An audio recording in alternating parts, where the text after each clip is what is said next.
Assalamualaikum warahmatullahi wabarakatuh. Bismillahirrahmanirrahim. Alhamdulillahirrabbilalamin. Assalatu wassalamu ala sayyidina Muhammadin wa ala alihi wa sahbihi ajma'in, amma ba'du. Anak-anak sekalian, pada pertemuan kali ini marilah kita belajar pembinaan masyarakat Madinah di bidang sosial. Nah, di bidang sosial ini adalah terkait dengan orang-orangnya atau masyarakatnya. Kalau pertemuan sebelumnya kita bahas tentang pembinaan di bidang agama. Baik sekalian, pembinaan bidang sosial Rasulullah SAW di Madinah yang pertama dilakukan adalah membangun persatuan kaum muslimin. Jadi kaum muslimin, antar kaum muslimin dipersatukan supaya mereka bersatu padu, mudah diberikan wejangan atau diberikan pelajaran ataupun keamanan. Kemudian mempersatukan kaum muslimin ini dengan cara mempersaudarakan kaum muhajirin dan ansor. Kaum muhajirin ini adalah orang-orang yang hijrah dari Mekah ke Madinah, sedang ansor adalah orang-orang yang menolong di Madinah, orang-orang Madinah yang menolong kaum muhajirin. Nah, mempersaudarakan kaum muslimin ini, kaum muhajirin dan ansar ini langkah pertama yang dilakukan oleh Rasulullah SAW. Nah, ini misalnya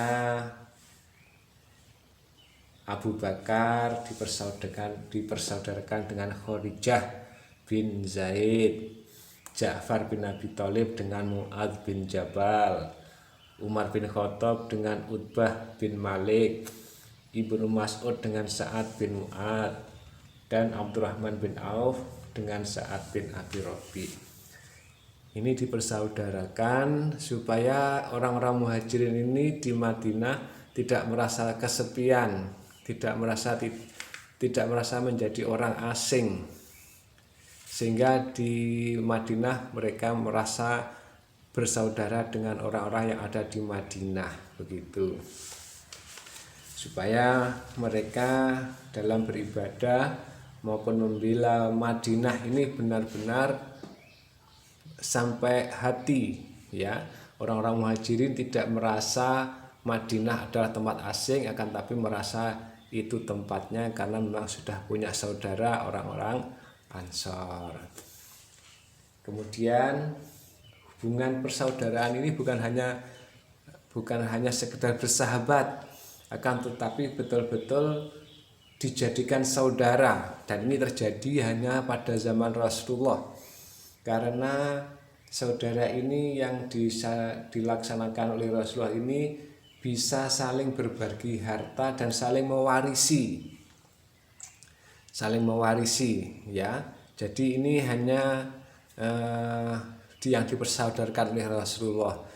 Jadi kalau di kita di Indonesia dipersaudarakan, ini tidak ada hak waris karena kita terikat dengan hukum fikih setelahnya. Jadi banyak kekhususan yang dilakukan oleh Rasulullah yang kadang tidak bisa dilaksanakan oleh umatnya. Kemudian dengan demikian, setelah dipersaudarkan inilah mereka merasa punya saudara kandung, mereka hidup dengan rukun dan juga membantu antara satu dengan yang lain. Ini mempersaudarkan ini, ya. Setelah itu langkah yang dilakukan Rasulullah, ini yang disaudarkan kan antara laki-laki dan laki-laki, ya. Kemudian kalau menikahkan itu adalah antara laki-laki dan perempuan. Orang-orang muhajirin, orang yang hijrah dengan ansor. Nah, ini namanya menikahkan tentunya adalah laki-laki dan perempuan. Karena terjadi pernikahan, maka tentunya menjadi saudara dengan otomatis. Kemudian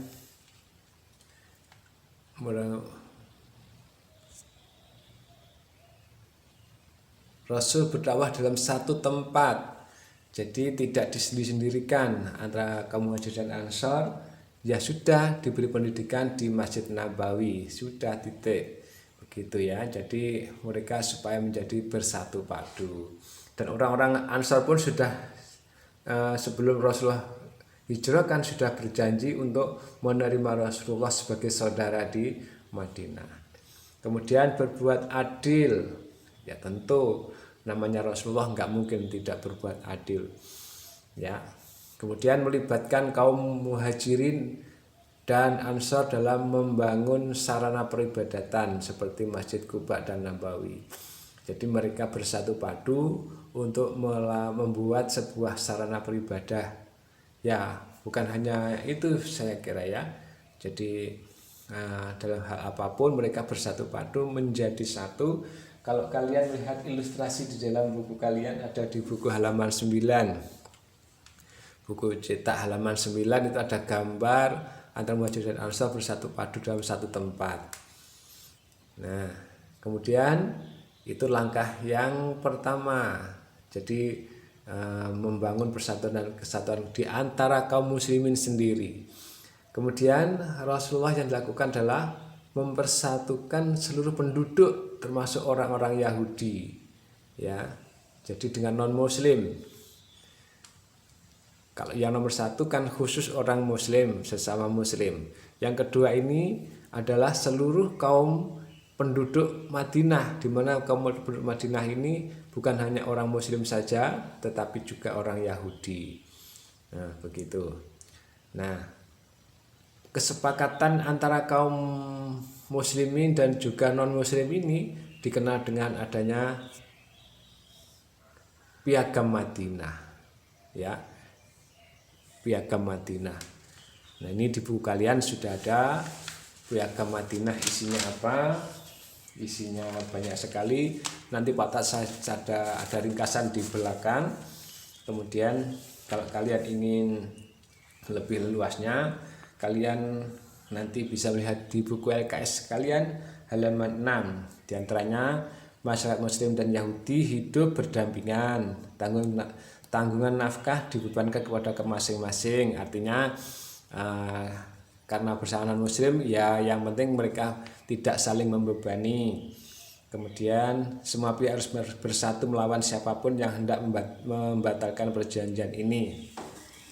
Mereka bersatu, mereka berjanji dalam Piagam Madinah ini membela Madinah dengan sepenuh hati, begitu ya. Ya, jadi kalau ada orang yang akan menyerang Madinah, baik Yahudi maupun Muslim bersatu padu untuk membela Madinah. Kemudian masing-masing baik Yahudi dan orang Islam mereka tidak akan berbuat jahat.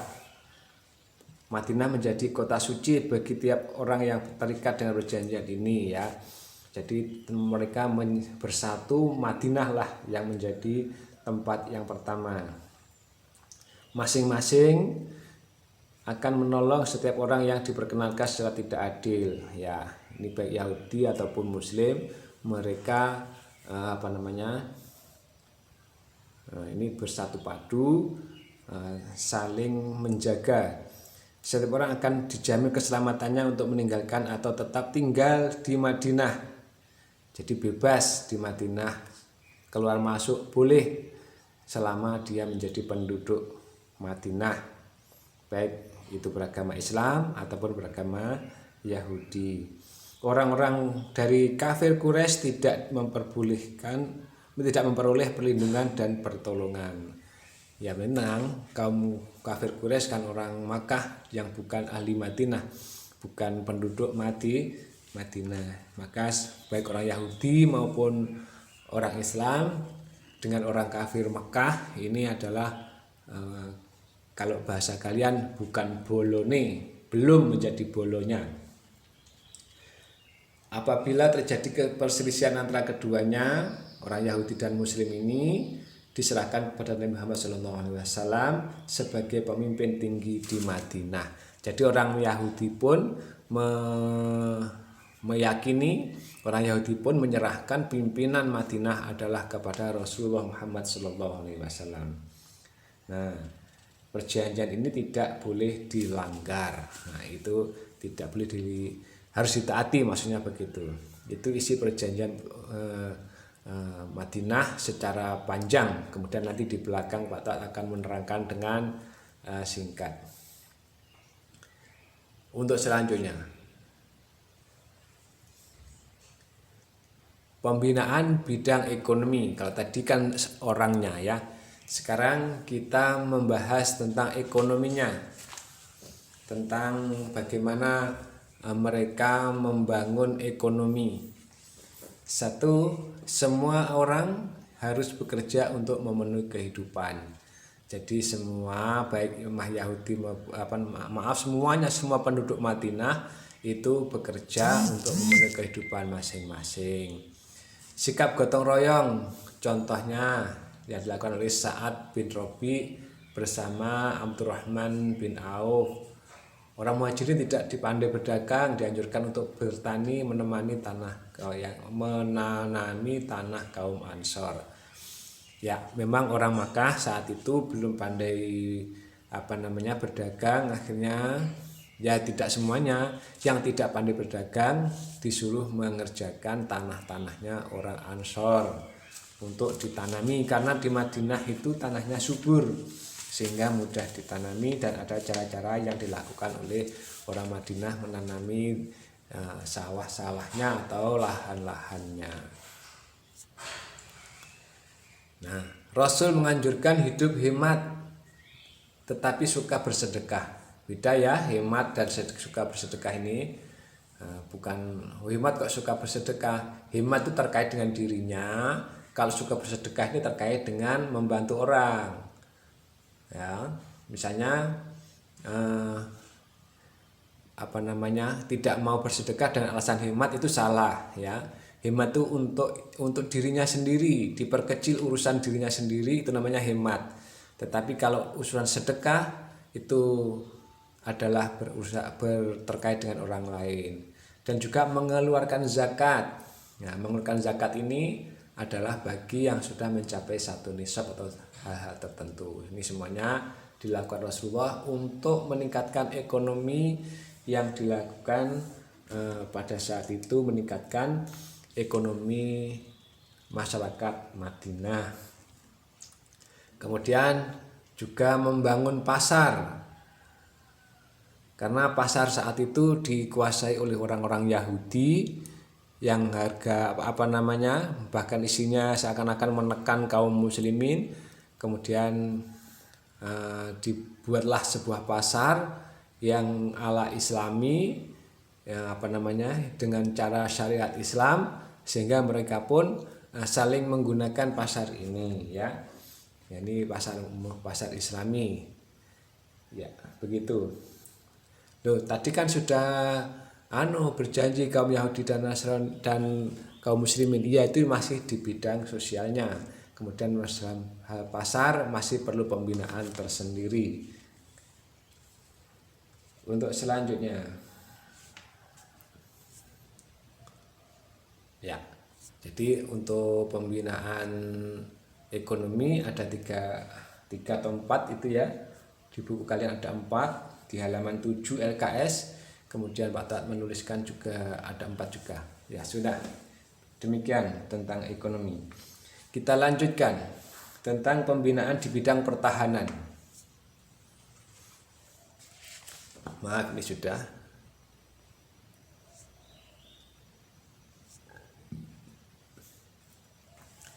Pembinaan masyarakat Madinah bidang pertahanan dan keamanan. Rasulullah SAW senantiasa mempersatukan masyarakat Madinah dengan orang Yahudi dengan bermusyawarah, mengadakan perjanjian dengan orang Yahudi untuk memajukan Madinah dengan sebutan Piagam Madinah. Ya, ini ada kesinambungan dengan urusan bidang sosial tadi. Nah, dipertajam lagi urusan pemerintahan dan keamanan itu adalah ini. Upaya Rasulullah SAW bidang pertahanan. Membentuk pasukan militer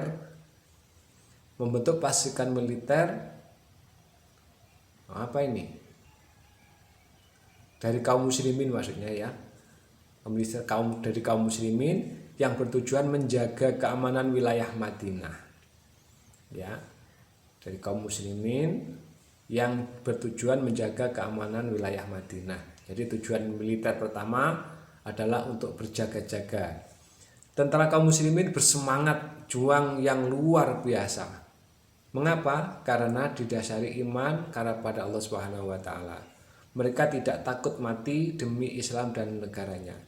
Mereka yakin kalau sampai mati itu adalah masuk surga karena jihad fisabilillah. Jadi tentara muslim luar biasa, tidak takut mati karena mereka dibentengi oleh Allah Subhanahu wa taala. Iman kepada Allah Subhanahu wa taala.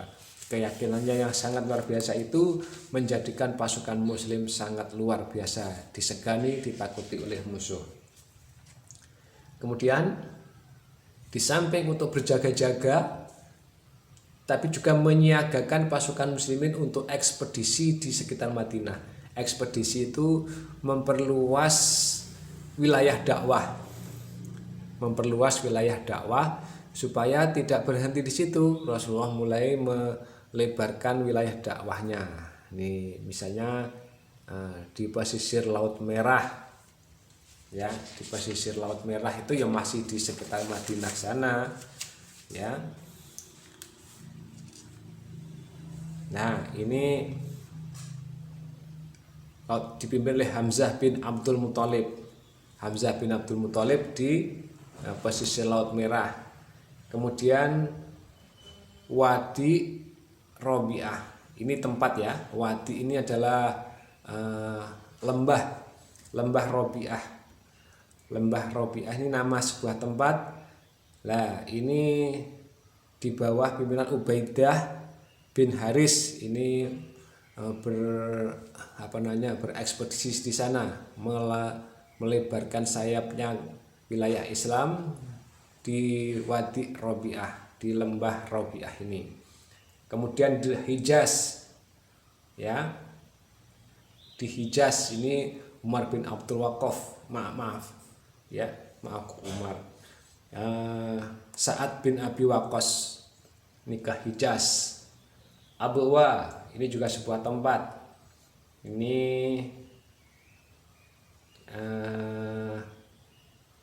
Nabi Muhammad SAW sendiri. Jadi Abwa ini yang ke sana adalah Rasulullah SAW sendiri. Kemudian Usyairiyah, ya, ini adalah Rasulullah sendiri. Beliau juga melakukan ekspedisi ke Usyairiyah dan mengadakan perjanjian dengan Bani Mujid. Nah, ini adalah Rasulullah SAW di bidang pertahanan dan keamanan. Yang pertama adalah untuk menjaga Madinah, yang kedua mengembangkan wilayah dakwah agama Islam supaya tersebar semakin banyak, semakin melebar, dan alhamdulillah sampai kepada kita semuanya. Semoga keterangan ini bisa menjadikan semangat kita untuk berjuang, semangat kita untuk mendalami agama Islam, semangat kita untuk senantiasa belajar, berjuang, menuntut ilmu agamanya Allah, supaya kita semuanya termasuk golongan orang-orang yang dicintai oleh Rasulullah Muhammad sallallahu alaihi wasallam. Amin amin ya rabbal alamin. Akhirnya wassalamualaikum warahmatullahi wabarakatuh.